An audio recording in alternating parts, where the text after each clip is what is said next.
Дами и господа, добро вечер и добро дојдовте во второто издание на ова шоу за 2011-та или 30-тото поред издание на ова шоу за ова прва негова сезона. 9 јануари, недела, трето поред невообичаено издание. Првото беше тоа последното за 2010 на 26 јануари, кога го објавивме изборот за изјава на годината, но и ве советувавме што и како за најлудата ноќ. Прирачникот носеше наслов "Среќна нова токсикологија". Во второто невообичаено издание, кој всушност беше и прво за годинава, а се случуваше на 2 јануари, го продолживме изборот за изјава на година, да се посетивме на некои од најинтересните моменти на ова шоу минатата година, а имавте можност да погледнете и да се насмеете на грешките од снимањето на ова шоу. Ова е третото такво невообичаено издание. Сепак, пред да го започнам денешното издание, би сакал да ви споделам една вест која дознав во четвртакот са бајлето на Бадник. И морам да признам дека на вистина многу ме потреси и вознемири. Информација која еве веќе трет ден никој не сака да ја соопшти. Ја немаше во вестите, ја премолчаа сите медиуми, па дури ни новинарите во АЕД немаа храброст да ви ја кажат. Сепак, вие ме имате мене, па нема да останете покусо за оваа вест. Вака некако беше четвртакот са бајлето, дојдоа на врата некои дечки со песна ме известија дека паднало некое греде и замислете утепало некое деде.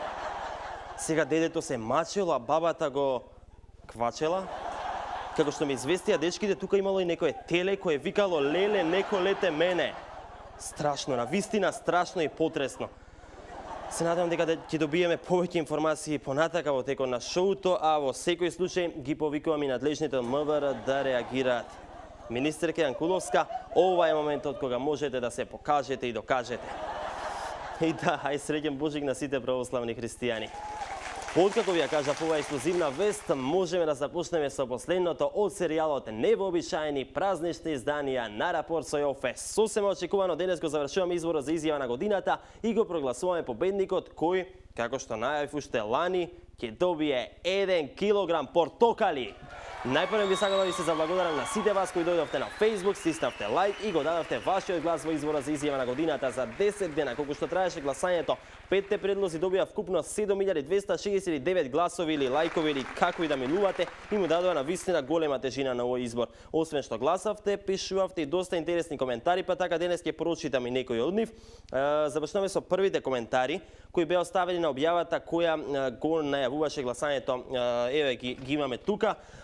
Бранкиса Бошњаковска вика одлуката ќе биде мощна тешка, ама штом се работи за кило портокали, нека победи најдобриот. Атана Стане Елијасовски вика зошто воопшто да има гласање кога сите знаеме дека Кока-колата е најдобар пијалак на светот. Златко Ристовски вика, значи не сте фер, колку добри изјави, па сите треба да влезат и да им се достават пакетчиња на врата. Маријан Пепи Најдески вика, јас давам 3 килограми портокали и 1 килограм лимони за победникот, а може и 1 килограм цитрон. Еве, значи, во наградниот фонд имаме уште нешто. Јован Каристеска вика, сите изјави се одлични, не можам да се одлучам за која да гласам, може на сите да стегнам лайк, па нека се ги делат портокалите. Да постоеше и таква можност за стегање лайк кај што сагате. И некој кој што е подпишан на Facebook како шегата вика, абе како ги кажуваш портокали кога се милиони долари. Поправо е дечкото. Да, значи има се само дел од коментарите оставени на facebook.com/на Рапорт со Јофе, а ние започнуваме со одбројувањето.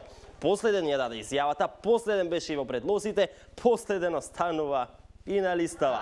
Зоран Заев, подпредседател на СДСМ, градоначалник на Струмица и неговите канибалски способности на место број 5 според вашите гласови. Доби само 733 лајкови, што не го носи ни близко до портокалите. Го слушаме продолжение. Зоран Заев, место број 5. Ако почитувани социјалдемократи пред се ве праша, што со пренатрупаната државна администрација од страна на ВМРО-ДПМН, да им кажете дека Заев беше во Ландово и рече дека ќе ги бркаме. Да им кажете исто така, беше Заев, апсениот Заев. Живи луѓе има да јадеме после. Епа, господине Заев, сега, откако изгубивте во овој избор, само тоа ви останува, живи луѓе да јадете, бидејќи портокали во секој случај нема да добиете. Еве што велат и коментарите за Заев.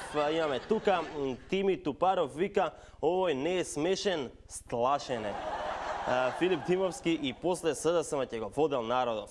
Каде? В кујна за да го изеде? Јован Каристеска вика, извини Соки, ама за тебе нема портокали, нема лајк, ова не е смешно. Некој кој на Facebook се подпишал како сомнително лице вика, гласав за овој, бидејќи ми вршеше притисок, ќе ме изедал, па гласам за него, нека јаде портокали место живи луѓе. И од изборот имам уште Зоран Качаков вика, ау, па треба да се пререгистрира СДСМ во канибалистичка партија на гладните македонци во Македонија. Значи, ова се само дел од коментарите на Facebook, сите ги имате на адресата facebook.com/нарапор со Јофе, а следно е местото број 4. Таму се наоѓа Анета Стефановска, пратеничката од редовите на ВМРО ДПМН, која минатата година се истакна со многу јаки изјави. Ова според нас беше најаката, па токму затоа и ја ставивме во овој избор.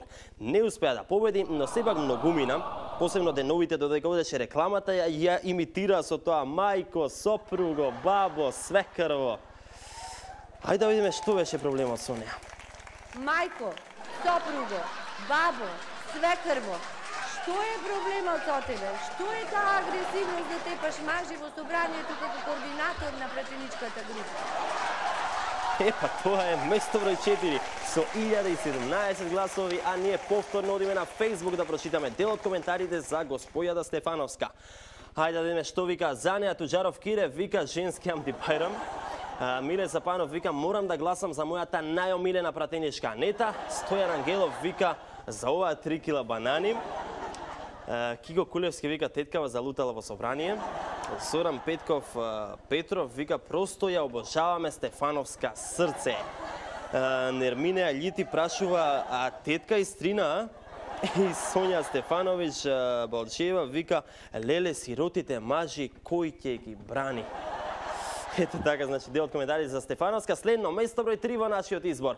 Таму се наоѓа предлогот број 3. Министерот за економија Фатмир Бесими објаснуваше зошто не можеле да пломбираат шанк во струга. А објаснувањето му донесе 1087 лајкови, односно гласови на Facebook. Му донесе и некои идеи што да направи со шанкот. Најпрво ние слушаме неговата изјава, а потоа се враќаме овде со коментарите.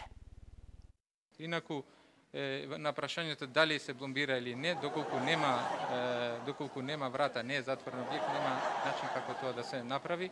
Доколку има врата, тоа се става пломба. Доколку нема како тоа да се спроведе. Нема како да се спроведе, нема ни килограм портокали, така да тие работи. Но сепак има коментари на Facebook. Еве ги во продолжение, да ги видиме. Стефан Атанасов вика, сите што имаат продавници, нека ги извадат вратите и џамовите и решен проблем. Александар Тип-топ, ако немат врата, ќе клајме. Тоше Винаров вика, отвори си локал без врата и немаш кајле. Никола Николов, од Сана тама, сите што имате фирми, извадете ги вратите и уја, па нема да ви може ништо.